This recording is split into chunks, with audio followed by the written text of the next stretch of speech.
یعنی اگر ہم نے ٹرانسفر کا اتنی دیر اپلائی کیا ہوا تو کم از کم فیصلہ تو کریں, وہ کرتے بھی نہیں ہیں. بہرحال وہاں بھی ان کو بھی میں نے کہا, بڑی دیر کا کہا ہوا ہے کہ ہمیں چیف جسٹس اسلام آباد ہائی کورٹ پہ مجھے کوئی اعتماد نہیں ہے. جب مجھے اٹھایا گیا وہاں سے, آپ سوچیں کہ مجھے غیر قانونی اور آئینی طور پہ اٹھایا گیا ان کی عدالت سے, اور انہوں نے اس کو لیگلائز کر دیا. یعنی اصل میں تو ان کو اللیگل کرنا چاہیے تھا, سپریم کورٹ کو تو جانے کی نوبت نہیں ہونی چاہیے تھی. ان کی عدالت میں بیٹھا ہوں, شیشے توڑ کے, ڈنڈے مار کے, وکیلوں کو مار کے, وہ بیچارہ رجسٹری سٹاف ان کو ڈنڈے مار کے, اور مجھے گھسیٹ کے لے گئے وہاں سے ان کی عدالت سے, اور چیف جسٹس نے کچھ بھی نہیں کیا بلکہ اس کو جائز قرار دے دیا گیا. اس کے بعد جو اس سے پہلے ٹیرین کیس تھا, 3 ممبر بینچ بیٹھا, دو ججز نے واضح طور پہ کہہ دیا کہ مینٹینیبل ہے کیس. چیف جسٹس صاحب فیصلہ نہیں کر رہے, وہ بھی لٹکایا ہوا وہاں. اور ہمیں اعظم سواتی کو بہت اعتراضات تھے. انہوں نے لیٹر لکھا کہ مجھے اعتماد نہیں ہے آپ کے اوپر. تو نہ وہ اپنے آپ کو ریکیوز کرتے ہیں, نہ ادھر نیچے سے ریکیوز کر رہے ہیں. اور پھر ہمیں بڑا ایک سیریس چیز ہے یہ جو فیس بک پہ دیکھیں, فیس بک 90 دن تک فیس بک کا ریکارڈ ان کے پاس پڑا ہوتا ہے. اگر FIA یا جج صاحب ایک صرف آپ کو ای میل کرنی ہے فیس بک کو کہ یہ کیس ہو رہا ہے, آپ مہربانی کر کے بتا دیں کہ 90 دن تک ان کی جو بھی فیس بک میں پوسٹ تھی وہ کون سی تھی. کیونکہ 90 دن تک جو لوگوں نے دیکھا ہے اور پوسٹ بھی کیا ہے کہ اس کے جو ہمایوں دلاور کی پوسٹ تھی اس پہ انہوں نے جو ان کا میرے متعلق پوسٹ کی ہوئی ہیں, وہ تو اگر کوئی بھی دیکھ لے تو مجھے تو ان سے انصاف نہیں مل سکتا. لیکن وہ FIA کے پاس گئے اور FIA نے جناب کہا جی وہ کیونکہ ڈیلیٹ ہو گئی ہیں, وہ FIA نے کلین چٹ دے دی, میچ فکس ہوا ہے. ابھی بھی اگر آپ کسی کو انصاف کی فکر ہے چیف جسٹس اسلام آباد ہائی کورٹ کی یا FIA کو, تو بڑا سیدھا ہے کہ ایک ای میل کریں اور فیس بک کو کہیں کہ ہمیں 90 دن کا دے. اس میں پتہ چل جائے گا کہ کیا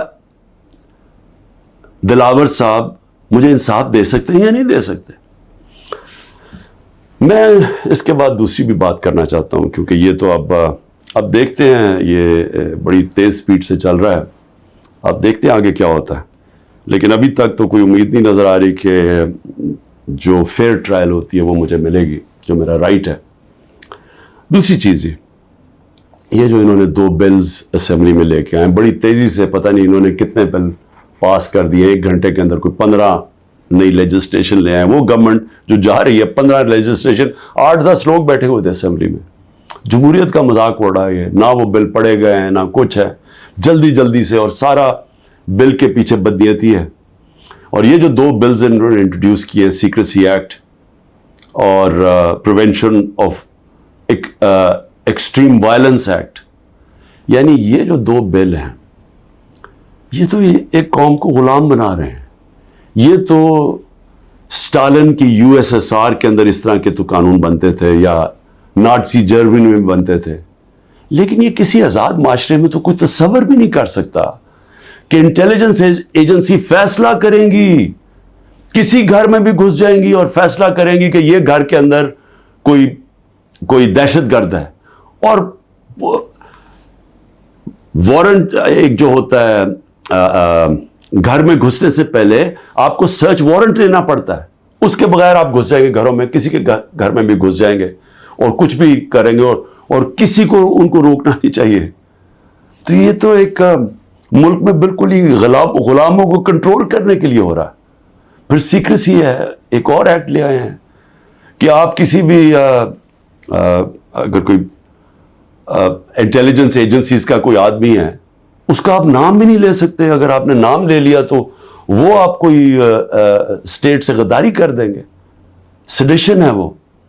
تو یہ تو اس طرف جا رہا ہے کہ جنرل مشرف کے مارشل لاء میں بھی اس طرح کی حالات نہیں تھے. یہ تو بالکل ایک وہ معاشرہ, اور مجھے لگ رہا ہے کہ تیاری کر رہے ہیں کہ انہوں نے تو الیکشن کا کوئی نیت ہی نہیں نظر آ رہی. تو اگر الیکشن نہیں کروانے ہیں تو اس کے بعد تو پھر لوگوں کو کنٹرول ہی کرنا پڑے گا, تو انہیں حربوں سے کنٹرول کرنا پڑے گا. اور مجھے جو خوف آ رہا ہے, میں آخر میں صرف یہ بات کرنا چاہتا ہوں کہ اس وقت جو پختونخوا ہے اس کی ہمیں فکر کرنی چاہیے، کیونکہ ان کی کوئی اپنی الیکٹڈ گورنمنٹ نہیں ہے اس وقت. ان لوگوں کو اوپر مسلط کر دیا ہے جن کی کوئی قانونی حیثیت نہیں ہے، اور وہ جو وہاں کر رہے ہیں، جس طرح کی کرپشن ہو رہی ہے اور جس طرح کا وہاں وہ صوبہ آہستہ آہستہ وہاں دہشت گردی بڑھتی جا رہی ہے، لا قانونیت بڑھتی جا رہی ہے، تو وہ تو لوگوں کو پہلی نوجوان وہاں سارے قبائلی علاقے کا جو جس طرح کی تباہی مچی تھی، جس طرح کی قتل و غارت ہوئی ہے قبائلی علاقے میں، ڈرون اٹیک سے، ملٹری آپریشنز، اوپر سے طالبان ایک طرف، وہ دوسری طرف فوج، تو وہ جو لوگوں سے ہوا، جس طرح کی تباہی مچی وہاں، تو وہ تو اسی سے ابھی نکل رہے ہیں. تو اگر یہ اسی طرف چلا گیا پھر سے، تو مجھے تو سمجھ نہیں آ رہی کہ کیا جو اس وقت فیصلے کر رہے ہیں اس ملک کے، کیا ان کو اندازہ ہے کہ نیچے گراؤنڈ کے اوپر کس طرح کا غصہ اٹھ رہا ہے؟ کیا اندازہ ہے کہ جب وہ پولیس لائنز کے اندر جب 100 پولیس والے شہید ہوئے تھے، پتہ ہے نیچے سے کیا آوازیں آ رہی تھیں؟ اور اب جو بجوڑ میں ہوا اس کے اوپر سارے پختونخوا کے اندر کس طرح کا غصہ گیا ہے؟ کیا کسی کو اندازہ ہے کہ یہ کس طرف جا سکتا ہے؟ اور میں اس لیے کہہ رہا ہوں کہ بہت ضروری ہے، ایک ہی طریقہ ہے کہ یہ جو نیچے گراؤنڈ کے اوپر غصہ ہے یہ تب نکلتا ہے جب الیکشنز کرواتے ہیں. الیکشنز میں لوگوں کا غصہ نکل جاتا ہے، اور پھر ایک جب منتخب گورنمنٹ آتی ہے لوگ امید لگا لیتے ہیں، اور ہوتا کیا ہے کہ وہ جو سارا ٹیمپریچر ہے وہ نیچے آ جاتا ہے، سٹیبلٹی آ جاتی ہے، استحکام آ جاتا ہے ملک میں. تو یہ جو دوسری طرف ابھی کوششیں ہو رہی ہیں،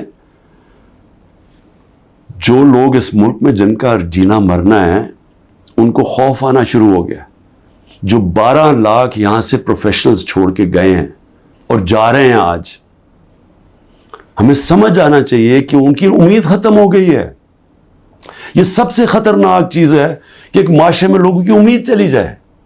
تو جس طرف ہم جا رہے ہیں یہاں تو کوئی روشنی نہیں نظر آ رہی، اور اگر انہی لوگوں نے بیٹھے رہنا ہے یا اسی طرح پاکستان میں الیکشنز کے بغیر ایک کنٹرولڈ گورنمنٹ چلانی ہے اور لوگوں کو کنٹرول کر کے چلانا ہے. میں یہ اپنے تجربے سے ایک تاریخ کا ایک طالب علم ہوں، میں آپ کو بتانا چاہتا ہوں جو سیاست میں ایک زیرو سے ایک پارٹی آج سب سے بڑی ماشاءاللہ پاکستان کی پارٹی ہے، جو میرا تجربہ ہے عوام کا، میں آپ کو کہنا چاہتا ہوں کہ یہ پاکستان کو ادھر لے کے جا رہے ہیں. جو لوگ سمجھ رہے ہیں کہ وہ ڈنڈے کے زور سے اس ملک کو کنٹرول کر لیں گے، وہ سمجھتے نہیں ہیں، عوام کی سوچ نہیں سمجھتے، نہ وہ تاریخ جانتے ہیں، نہ وہ پولیٹکس سمجھتے ہیں، اور وہ پاکستان کے لیے بہت بڑا خطرناک اندھیرے کی طرف ہم لے کے جا رہے ہیں. پاکستان زندہ باد.